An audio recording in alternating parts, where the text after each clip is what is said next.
Ibnu Athaillah menegaskan, tapi menegaskan macam mana permulaan, bila permulaan kita ini terang benderang, iaitu dengan cara kita memandang Allah, maka akhir perjalanan kita pun terang benderang, makna dapat kejayaan sebaik-baiknya. Terutamanya dalam hal ini Ibnu Athaillah lebih merujuk kepada usaha kita belajar ilmu tasawuf, beramal dengan ilmu tasawuf. Sebab itu siapa yang gagal kita dapat tahulah. Bukan semua orang belajar berjaya, tuan-tuan. Bukan semua orang belajar ilmu tasawuf ni berjaya. Yang ramainya gagal. Tuan-tuan boleh bacalah kitab Syiarus Salikin. Kalau himmahnya tak tinggi, keazamannya tak tinggi. Keazam yang tinggi itu dengan cara apa? Memandang Allah. Himmatun aliyatun, salah satu syarat. Himmatun ialah nurun. Himmah itu ialah nur yang ada dalam hati seseorang mukmin yang asyik dengan Allah. Jadi orang yang belajar ilmu tasawuf ni, bila dia mandang Allah, mandang rahmatnya, mandang kurnianya, mandang pentadbirannya yang sepenuhnya, Allah Subhanahu Wa Taala nanti akan bagi kekuatan dalam diri kita. Kita gemar, kita suka, kita asyik dengan Allah Taala. Itu yang dinamakan himmah. Himmatun aliyatun. Tapi biasa diterjemahkan keazaman. Keazaman yang bulat, kehendak dan keazaman yang bulat. Tapi sebenarnya bukan keazaman manusia, tapi rahsia yang sebenar ialah nur. Nur yang asyik dengan Allah Ta'ala. Sebab apa? Dalam sebuah kitab Al-Insanul Kamil, manusia yang sempurna, karangan Syekh Abdul Karim Al-Jili, Syekh Abdul Karim Al-Jili, bukan Syekh Abdul Qadir Jalani, bukan, Syekh Abdul Karim Al-Jili. dia menerangkan himmatun itu ialah nurun, nur daripada Allah yang Allah letakkan dalam hati seorang mukmin. Dengan nur itu hati orang mukmin itu asyik dengan Allah. Jadi bila kita belajar ilmu tasawuf, tuan-tuan, salah satu syarat mesti ada himmah yang tinggi. Tuan-tuan boleh baca kitab Syiarus Salikin itu juzuk ketiga, mesti ada himmah yang tinggi. Himmah ini nur hidayat daripada Allah yang Allah letakkan dalam hati kita sehingga kita asyik dengan Allah. Ini salah satu rujuk ila Allah. Bila kita ada ni, tuan-tuan, insya-Allah kita belajar mudah, kita beramal mudah, dan kita tidak akan undur.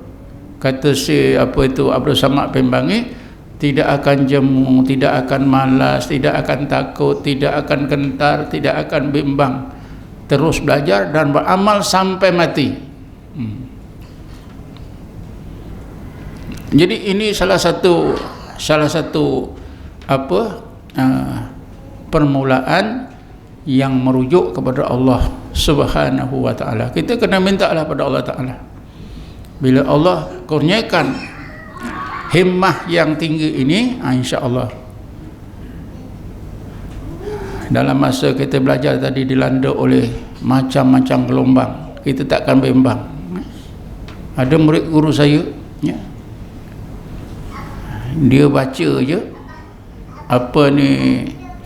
surat siaran ke masjid, pihak jawatan kuasa masjid tampal tanda-tanda ajaran sesat. Satu, bila berzikir memandang wajah guru, baca je, tuan-tuan, terus saya tinggalkan. Ini guru kita ajar, bila berzikir mesti mandang wajah guru. Sesat ni. Ini maknanya orang ni tidak rujuk kepada Allah, tak dapat himmah yang tinggi. Kalau dapat himmah yang tinggi kerana rujuk kepada Allah, tuan-tuan, dia tetap cakap guru, ajaran guru ni mesti betul. Sampai sekarang, tuan-tuan, ya, masalah ini timbul tenggelam, timbul tenggelam. Padahal jelas dalam Quran. Bismillahirrahmanirrahim. Fa'ainama tuwallu fasamma wajhullah. Kemana pun kamu pandang, nasib kamu rasa adanya zat Allah Subhanahu wa ta'ala. Apa pun kamu pandang. Kan ini kita diperintah oleh Allah untuk mengenal Allah itu, mengenal wujudnya Allah itu, memandang kejadiannya. Apa juga kejadian, tak ada yang dikecualikan. Yang kecil, yang besar, apa saja. Kejadiannya yang buruk, yang cantik. Sehingga guru saya kata, kalau kita tengok babi boleh ingat Allah, tengoklah. Babi pun boleh buat jadikan robito. Jadi macam itulah, kalau kita tak dapat himmah tinggi, tuan-tuan, ada sikit saja terus tinggal. Pasal apa? Permulaan jalannya dia tak rujuk kepada Allah Subhanahu wa ta'ala.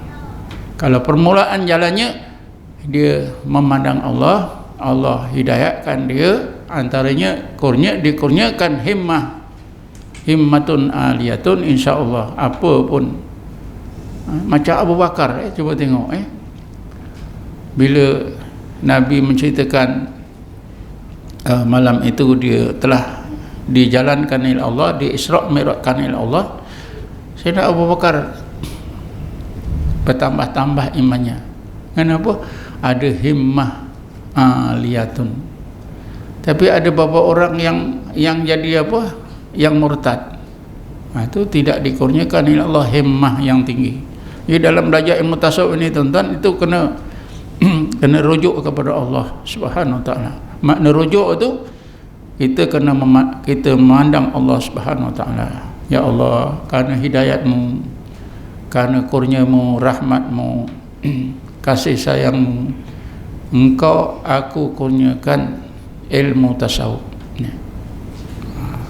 Jadi kita rasalah, kita belajar ilmu tasawuf, kita menemui guru kita ni betul-betul hidayat daripada Allah. Walaupun zahirnya itu ada sebab-sebab. Ada orang belajar ilmu tasawuf macam-macam sebab, tuan-tuan. Ada sebabkan anak isteri mati, tiba-tiba mati anak isteri, melanggar kau, termenung susah-susah dia belajar ilmu tasawuf pun ada. Ada orang belajar ilmu tasawuf ni kerana jahat, tenggelam dalam maksiat, entah macam mana, dia ingat pada Allah, berdoa pada Allah, dapat hidayat, dia belajar. Saya dah ceritakan, seorang ahli tasawuf yang terkenal, asalnya ketua perompak, diberi hidayat oleh Allah, dapat himmah yang tinggi, dia bersungguh-sungguh. Selain daripada usaha kita belajar ilmu tasawuf, apa juga perkara-perkara yang baik sama saja. Bila kita rujuk kepada Allah, insya-Allah itu permulaan yang terang benderang. Man asraqat bidayatuhu asraqat nihayatuhu. Jadi kalau kita ringkaskan, banyaklah faktor-faktor, ciri-ciri yang boleh kita anggap sebagai ciri-ciri orang yang permulaan jalannya itu rujuk kepada Allah Subhanahu wa ta'ala. Berdasarkan kepada cerita sahabat, dapat pimpinan daripada Rasulullah, menguatkan keazaman mereka dengan berbaiat, sentiasa mendampingkan diri dengan Rasulullah, sentiasa kasih sayang pada Rasulullah. Ini semua adalah merupakan ciri-ciri permulaan yang terang benderang yang akhirnya asraqat nihayatuhu. Mudah-mudahan sampai kita mati itu berpisah roh kita dari badan kita, kita mati, pada masa itu kita dapat apa? Cahaya hidayat yang terang benderang daripada Allah Subhanahu wa taala.